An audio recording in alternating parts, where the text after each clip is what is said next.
On this episode of BGL, G takes it from the back. Les almost bites the fresh in Shompole. We try to get some momentum up a hill. The lights came off now. Billy even finds time for a tan. And our tiny bikes get us to the deadliest lakes in Africa.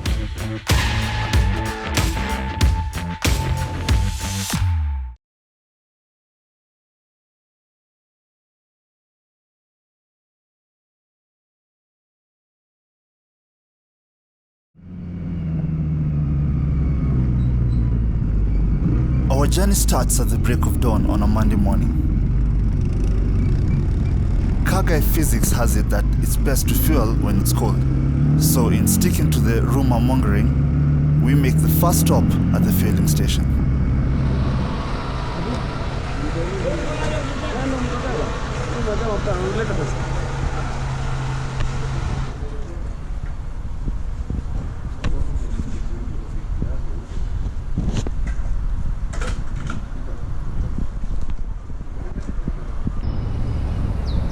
Yeah, so we fueled. Forgot his gloves. Azina ameacha gloves kwa nyumba na tumeenda a kilometer bila kurealize. Wait a minute. Mbona nasikia baridi hiyo? Man, it's like 20 minutes, 10 minutes after we left home and we're fueling and I'm like, oh man, why are these bars feeling cold, man? Yeah, so we've sent the chef back, G, to get the gloves as we fuel. After upper, it's exactly 5:45 a.m. on a Monday, and we're heading to Lake Natron. Let's go. We have 3 bikes today. We have Billy on the YBR 125G. I here with my also a Miami boy, with my YBR 125E. Now we're waiting for G to come back, and G rocks a punch, a 150cc. He's the only guy here with a 150cc bike, and his is a Skygo. It's a Chinese bike. So we wait to see how this trip is gonna go. Cheers, man. This is the fourth guy. This is the fourth guy after going with this guy. He's wearing a turban, but he'll get to where we're going anyway.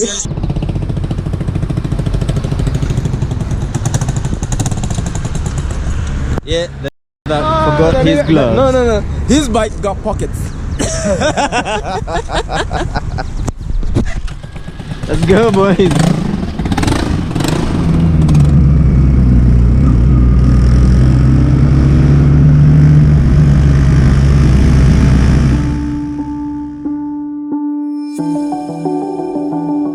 This journey will take us more than 100 miles south of Nairobi, right on Kenya's border with Tanzania.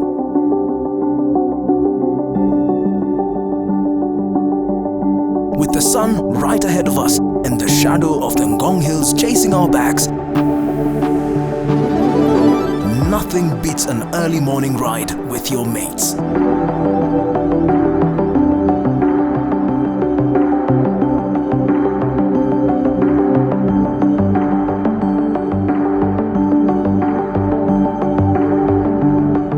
Soon enough though, we have to make a stop at Alta Pesi. G has an issue with his side mirrors, and Les has to answer to some shady riding. Les is trying to explain Why I had my indicator on. Now you see the difference is we have 2 bikes that are alike, and one that G's isn't the same. Now when me and Billy are turning off, the indicator, it's turning off you the press indicator, in, you once push the button inside. once and it neutralizes. So now pressing it once, you might think it's off, and I have a fault with my front indicator, so I can't see it flash. I can't see my front indicator, so I can't tell. That sounds like a Because I proper have a short excuse. in the We'll morning, take yeah. it. We'll take it. Okay, can you take it? We'll take that one. Take it. It's Take it. Okay. You haven't really sold. We bought it. You didn't sell it. We bought it For cheap, man. for cheap, for nothing, because you are homie. Yeah. So usually you just press. That's like right. Yours has tactile feedback. Mse yangu kuna vile nikifinya. It's a bit. So Float. you see? Yeah, they have different. They have your neck, you know. Cause mine, like it's even getting stuck nowadays on ride. For sure. Yeah, but then it's not a problem again. But then it's annoying. It's a bit annoying. But anyway, all good. We get by. Get back. When Les is asking me whether that's supposed to go clockwise or anti-clockwise, it shows you No, it's because that he's not the handiest. righty tighty, my guy. Righty tighty. Righty tighty. He's not the handiest guy with a spanner. Man. Don't ruin it. Just No, just I hold don't it. wanna. I don't wanna. You don't litter. Oh yeah. Oh, you don't litter. So what are you gonna do with the ball? I'm gonna save it. Oh yo, G man. Yeah. Since we're here, And then there's some mangoes there for you, G. It's okay. For the trip, man. thanks. Fun with them. Thanks. Cheers. Thanks. Nice Cheers. mirrors, by the way. Thank you. Thanks for the mirror, though.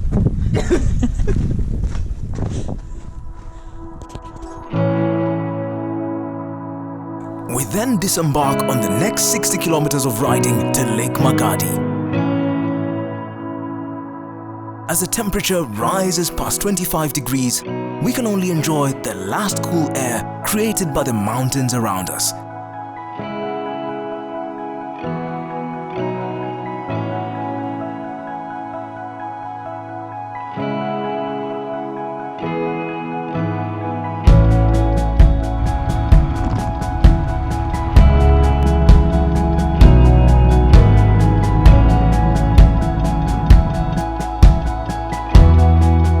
At the time of this trip, Kajiado County is experiencing a drought of epic proportion, but more about that later.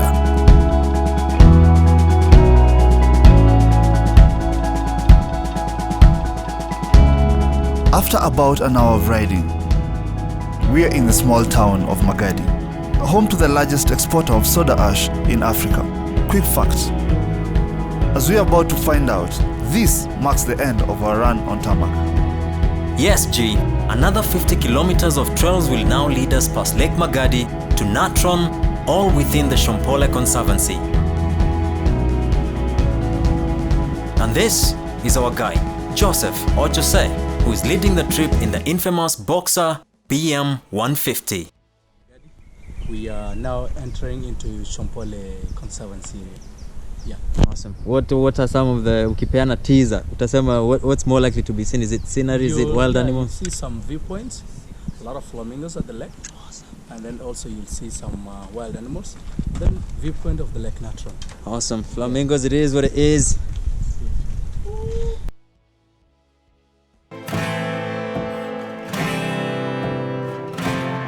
As we ride on the floor of the Gregorian Rift, we can't help but notice how dry the parts we were riding past were.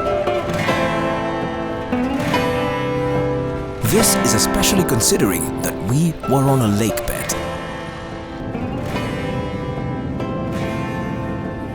However, even in this desolate landscape, we found the people welcoming enough to take us around their home. This was shortly before G couldn't make it up a hill. Remember how we said G rocks a punch in a 150cc? Well, not these rocks. With G having to leave his bike down the hill, we thought we could spare a moment to soak the vista in.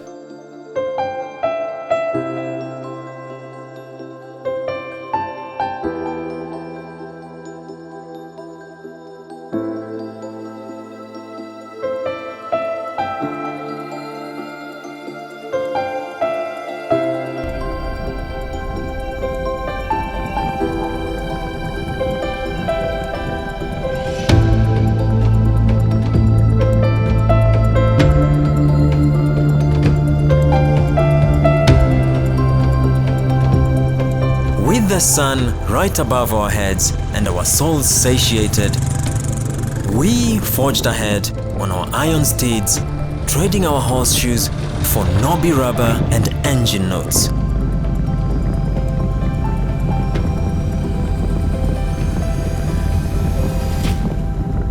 But before we got to this crown jewel of the Great Lakes, we had to earn it.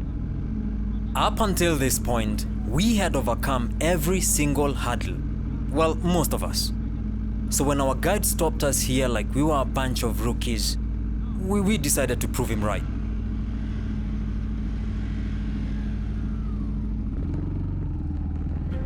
Now will be the time to give a small snippet of history. You know, back in 1962, just before Kenya gained her independence, close to 1 million chicks hatched in Lake Magadi, something never witnessed. Heavy rains that year had flooded the birds' traditional nesting ground on Natron. You see, flamingos need a regular receding flood to construct nesting mounds, and mining disturbs this natural cycle. For this reason, Tata Chemicals does not mine at Lake Natron, and this means that for sheer size, it dwarfs Magadi. In the meantime, the dusty path leads us into Shompole. Yeah. I saw you were safe.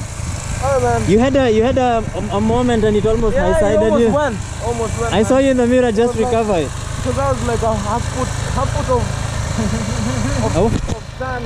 Oh, it was almost up here. Yeah. Now all the bikes are a certain shade of Shompole. That's actually the right face. What shade of Shompole is your bike? Is that the question of what color your bike is? So how far out are we?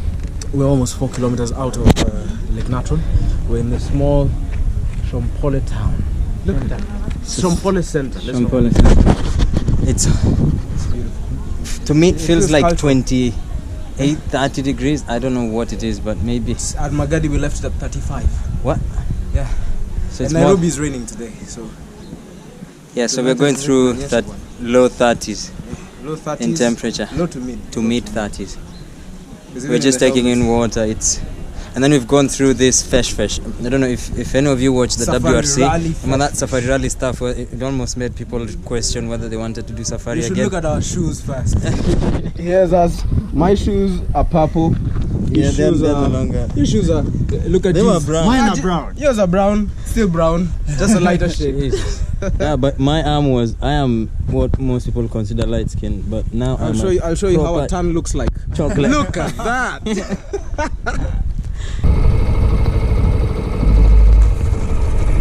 Yeah.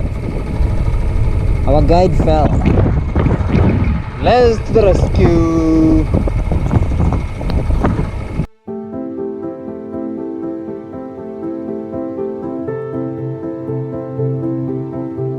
Flanked by the mighty Shompole Hill on our left and the winding southern Ewasong Nyiro on our right, we make our way into Natron, known as the deadliest lake in Africa.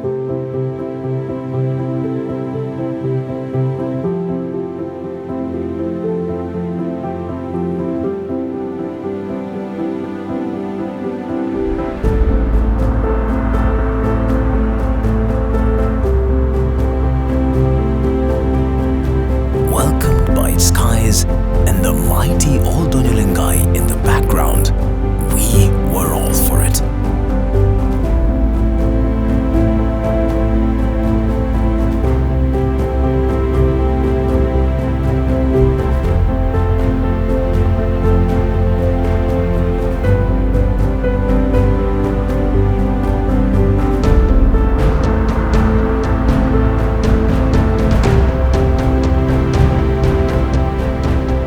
Two Japanese bikes, one Chinese bike, and the cumulative power of about just 30 horses, we had made it.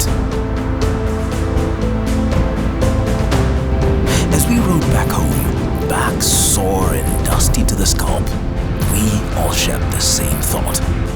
We'd definitely do it again.